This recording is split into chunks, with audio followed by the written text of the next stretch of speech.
Morning everyone, early start to get this place painted, a little bit more sanding to do, and then we're going to crack on and get it transformed within the morning.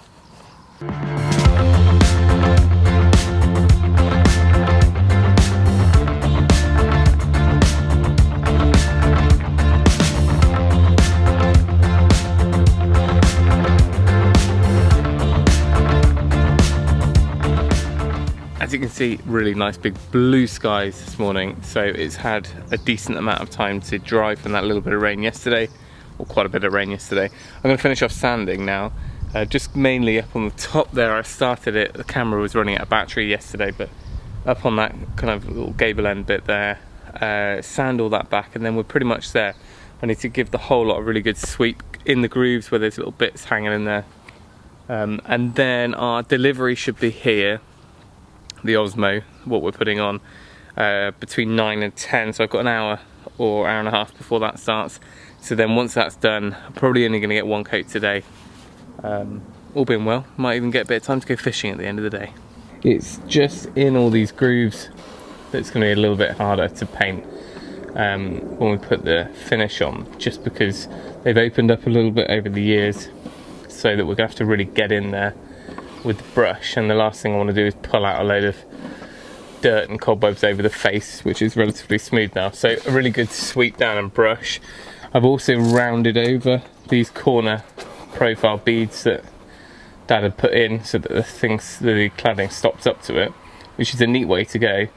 But I've taken off the edge, because anywhere where you've got a sharp corner never really holds a wood finish as well as just softening it a little bit.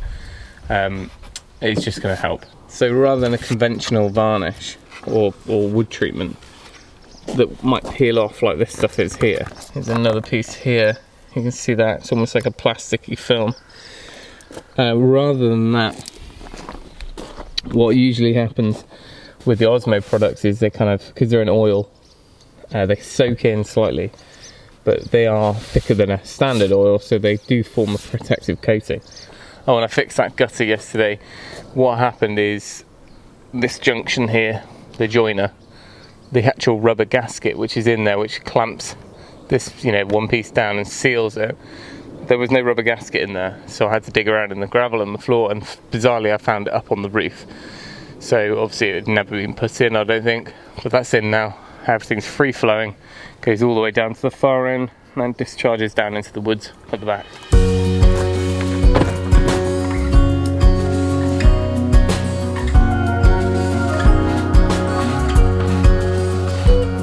Right, paint's arrived, all the finish has arrived.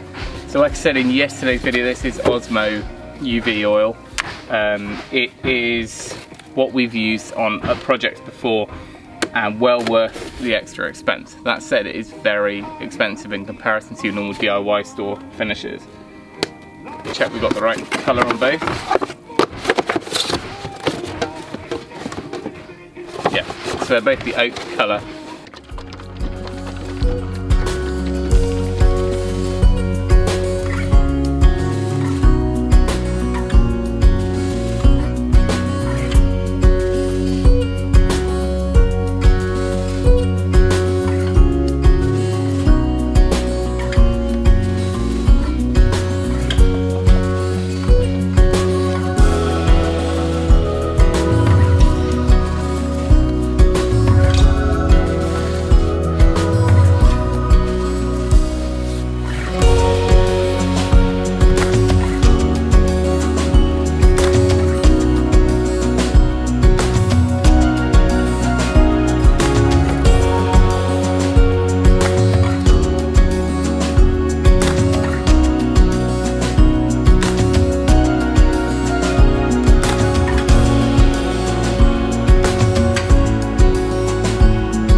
Right, last little section now up on the front here.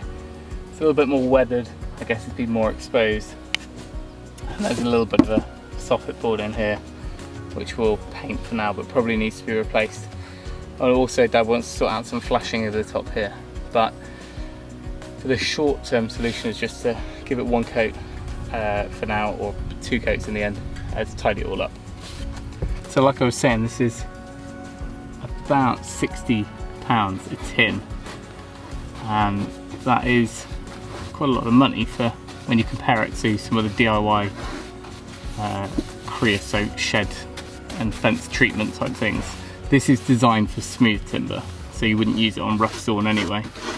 But Dad and I were just talking, and at the end of the day, if you spent a long time and money building a structure, whether it's a cabin or a workshop or an office in the garden or a garage like this, the last thing you want to do is kind of cheap out and skimp on the very final coat, which is really your first line of defence. So I think it's well worth spending the extra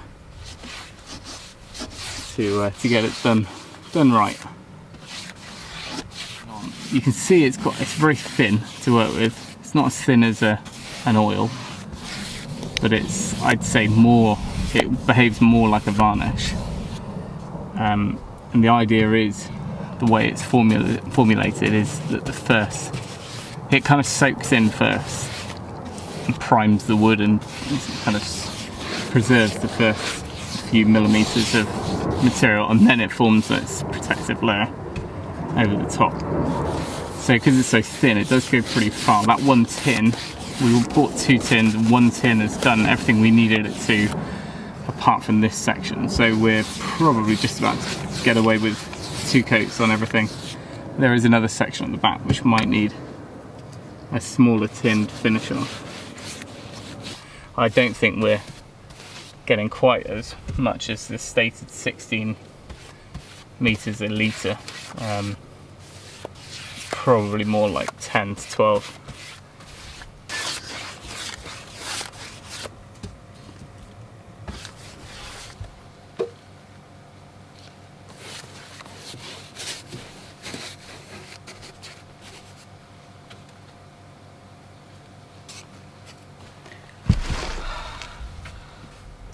Well, it's not quite the Sistine Chapel, but it's a bit of a weird sensation painting upside down.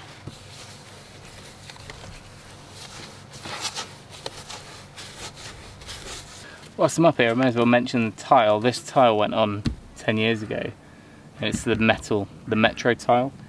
And to start with, although it was the kind of the most subtle of the colours, it obviously stood out. And the aerial photo at the time, it looked quite red in comparison to the rest of the village. But I'm pretty impressed actually. It's weathered fairly similar to how a normal clay or concrete tile will, with all the lichen and moss and bits on there. And it's not bad. The benefit with these is that you can have a much lower pitch roof, so you can use them down to, I don't know, 10 degrees or something, because each one has got quite a big upstand on it, so you can't get that driving rain or snow or anything coming up under. Plus they're all fixed into the batten underneath, so it's actually pretty hard to break in through the roof. Some garages, concrete tiles on, it's not that hard to lift off and go in through the roof, even if they've got the best door locks and everything like that. So I'm tempted to use these when we come to do our workshop rather than a flat roof, but we'll have to see. I'm not sure our span will allow, because of our height limit, will allow us to go this route, but anyway, worth a mention. Here's a quick comparison to the ones on the house behind. That's Mum and Dad's bungalow. And one day I'll manage to get around to some videos on that, because it's had a lot of work done on it. Dad's been working on it for years. And the rest of the village is all the same sort of natural stone, and that's why Dad's faced the whole of the building, and he'll be facing the garage in natural stone to help things blend in. Pretty much wrapped up now on the first coat. The second coat, there's no hurry. The idea was to get this tidied up, ready for a couple of events and parties that Mum and Dad have got here. So it's fine for now. We'll get the second coat done in the future. It's turned out well, and I'll try and get a completed, finished photo to stick at the end of this once we've tidied away ladders and things. But for now, it's time to go and have a spot of fishing with my brother whilst he's around, and we'll catch up on this on another day. So thanks for watching. Remember, if you can, do it yourself, and we'll see you next time. And I'll also stick a link to the OSMO products down in the description just in case you're interested. See you next time.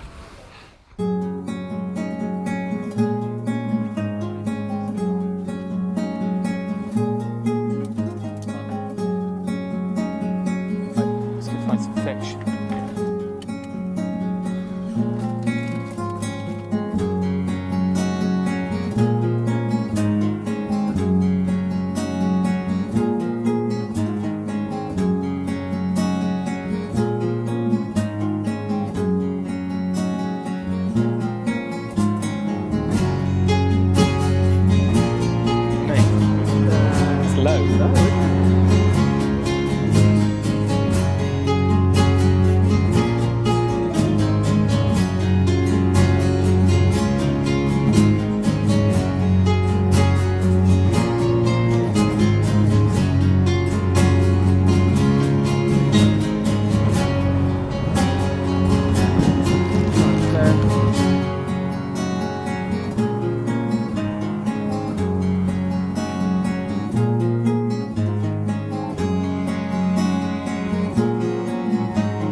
The adventure is over.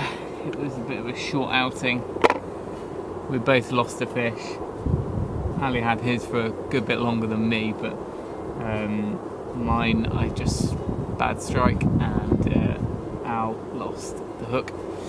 But anyway, there's worse ways to spend an evening.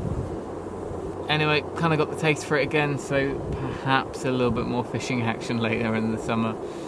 Anyway, back to DIY tomorrow.